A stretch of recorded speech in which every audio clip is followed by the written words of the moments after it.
การบ่นานเขาจะมาขอ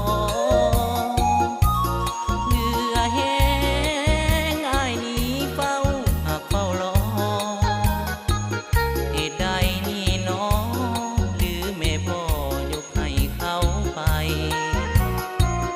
หรือที่อ้ายจนหน้ามนบ่สนใจแลสัญญากันแน่วแน่น้องมาพันแต่ไปได้อย่างใดพักกันหลายปีน้องนี้บ่น่าลืมไหลหรือผิดควรให้อภัยควรใจยังให้